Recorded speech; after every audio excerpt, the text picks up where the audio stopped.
What does a real estate developer do? For those who aren't in the real estate industry, it's really kind of a mystery.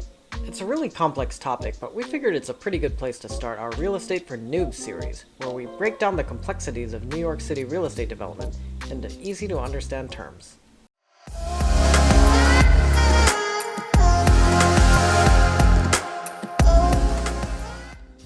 My name is Derek, and I'm a partner at the Manhattan real estate development firm YD Development. I've been in real estate for almost a decade, and first I want to say, Hollywood really isn't doing us any favors, because they keep making movies where the real estate developers are the bad guy. For the most part, the work we do is actually incredibly boring, and would make a pretty terrible movie on its own. In a nutshell, real estate developers take their vision for a parcel of land and make it a reality. We find the investors, secure the loans, hire the architect, the engineers, the designers, choose a contractor, oversee the construction, and work with a broker to market the finished product. But look a little closer, and you'll notice that we mostly use other people's money.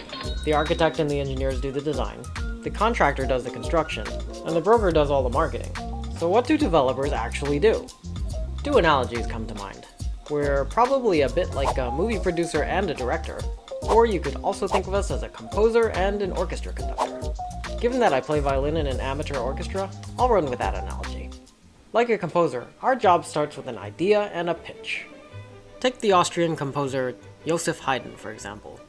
He wrote 104 symphonies, but he didn't do it for free. We're listening to Symphony 88 right now, which was sponsored by Prince Nicholas Esterhazy and sold to violinist Johann Tost, who then resold it to publishers in Paris for a profit. Haydn had creative freedoms, but he had to cater to what the listeners and his financial stakeholders wanted to make it successful. Back in today's real estate industry, if we find out that a parcel of land or a building is for sale, we start our own version of composing, which is called pre-development work. We do a lot of due diligence, analyze the zoning regulations, study the neighborhood, and figure out the highest and best use that people would want, while also pitching it to investors and lenders to convince them that it's going to be a financially viable undertaking. If all goes well and our offer is accepted by the seller, we file for a new business to purchase the property, fund the deal, and start executing on the plan. Then we assemble the orchestra and switch our role to conductor. Leonard Bernstein was a brilliant composer and conductor who, in this video, demonstrated that he could command his musicians just by twitching his eyebrow or smiling.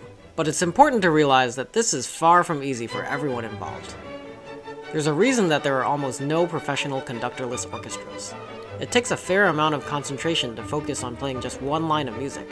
A conductor of a symphonic orchestra has to simultaneously read as many as 20 lines.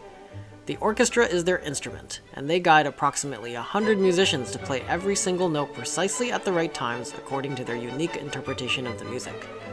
The best conductors lead musicians who rarely make mistakes, and they do it with unparalleled artistry. And if you look closer, Bernstein doesn't even need the score here. Now, I can only dream of being that skilled at coordinating and leading a team. But once we close on a deal, our role is to guide the team through the project lifecycle and make sure that everyone is doing what they're supposed to be doing and when they're supposed to be doing it. The developer is the central conduit for coordinating work between all the vendors and contractors. The architects, the engineers, the designers, they're like stringed instruments. They work on the drawings that we file with the city's building department, and they're part of the soft costs.